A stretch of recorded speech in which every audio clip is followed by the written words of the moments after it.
Hello, my name is Jamie Morrison.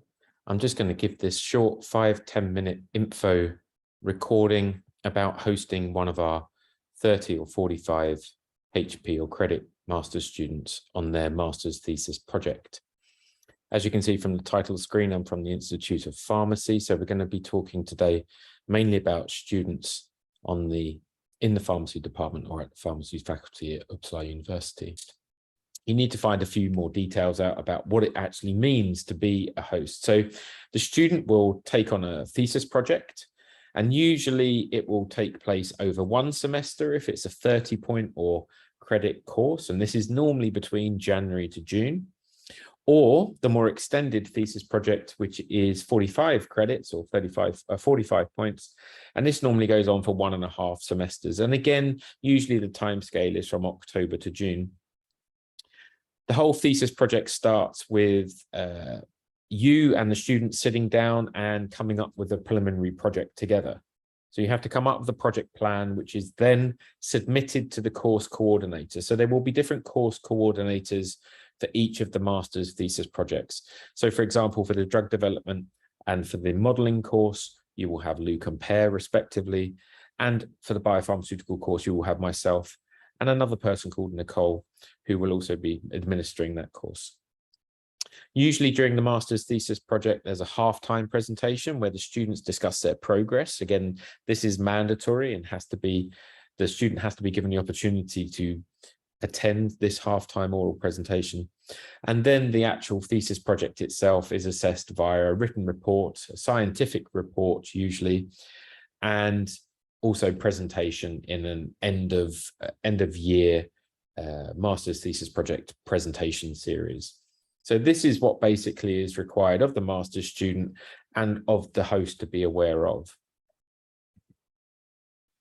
The primary supervisor can be anybody at the workplace where the project will be performed.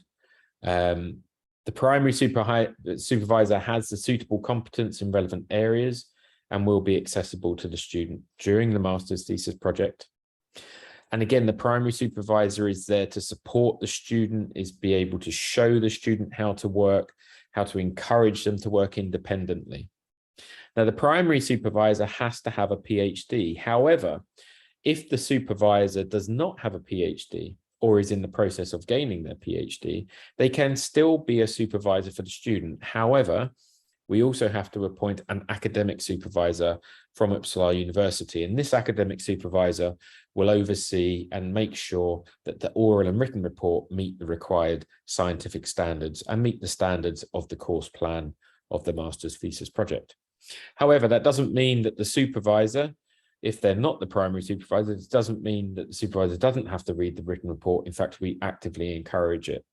So basically, we want the host supervisor and the host to make the student comfortable in that workplace, make everything available for that student to be able to present their work and critically evaluate what they're doing throughout the whole period of their thesis project.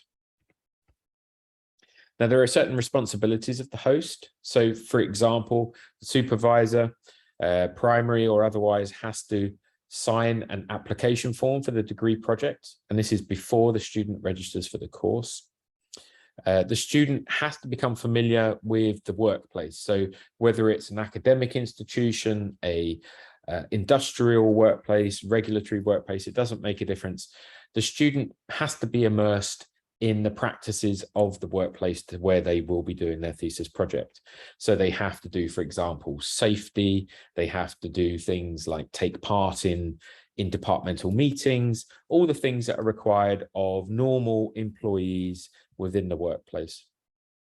Again, the host is there to actually assist and encourage the student. So again, we want the student to be as independent as possible. We want them to be able to carry out as much of the work independently as possible. Now, of course, that will require lots of supervision to begin with. However, after a while, we hope for them to be very independent. Again, the project plan has to be discussed between the host and the student, and this has to be done no later than 3 weeks after starting the work. So again, it doesn't have to be done in advance. So the first few weeks are usually for the student to find their feet, get used to the workplace, and with the supervisor, come up with a project plan. If there are problems with the students, if there are problems one way or another with the research project, then of course the supervisor, the host, has to contact the course coordinator. And again, we can make that information available to you as soon as you start taking on a student. And what we would really, really like is, as I said, at the end, there's going to be a 1 or 2 day seminar series where the students present their projects orally. It would be really, really great if 1 or 2, 3 members of the host institution can actually come along and support the student within their oral presentation. One thing that's very, very important, and I think this probably aims more for industrial, but it can also be for the academic side, is that the students must do their own project.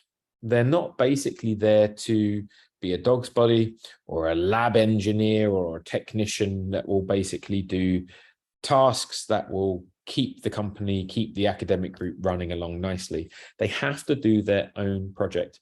So in other words, they have to have a research question, they have to do experimentation to answer those research questions, and then move on with the research question.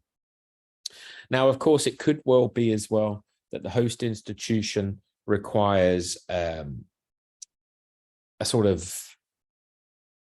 assurance that anything that could be patentable, things that have a bit of a sensitive nature and they don't want to be let out, for example, into the public domain just yet.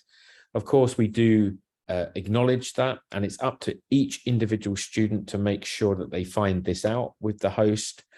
And you can fill in different secrecy agreements, for example, that the student and the host can sign together. Now, again, this is at the total responsibility of the student. And when they're presenting their work, either written in a written format or an oral format, it is okay for them to leave out specific details so they don't have to disseminate all the parts of the project. So that's okay. And I've put a link here which you can go to, and this is an information site in English that basically talks about the different secrecy sides of theoretical projects when students actually carry out theoretical projects. And there are even templates for material disclosure agreements, for example, or disclosure agreements that you can use and sign if you see fit. So again, it has to be their own project. If the project is of a sensitive nature and you don't want to publicize it so much, then of course you can sign these agreements. And again, I urge you to go to this website here. So with that said, I'm going to leave it there and leave this open as an open question to you. Is there any questions? Now, of course, you're not here, but you can contact me at the address that's here on this screen. And if you are very, very interested in hosting a student from our department, either from the 3 programs I've advertised today or the other programs within the pharmacy department or faculty at Uppsala University, then please contact me. Give me an idea of the different research fields that you would like the students to work with, that you work with. Give me some contact details of the people that are the most important ones to talk to when it comes to hosting a student. It would be great as well if you could tell us which programs you're interested in, whether it's a 30-point or 45-point course that you would like the students to take part in. And if you could give us an idea of numbers, are there any numbers of students? So can you take on 1 a year, 2 a year, 3 a year, or is it quite sporadic? It could be that 1 year you can take on students, other years you can't. So again, if you can provide this information in the email to us, we can start making a list of all of the different academic institutions or the industry institutions or the governmental agencies that are interested, and we can make this list available to the students and they can start contacting you with ideas of projects that they would like to do. So with that said, I'm going to leave it there. If there's any information that you need from me, please contact me at the email below.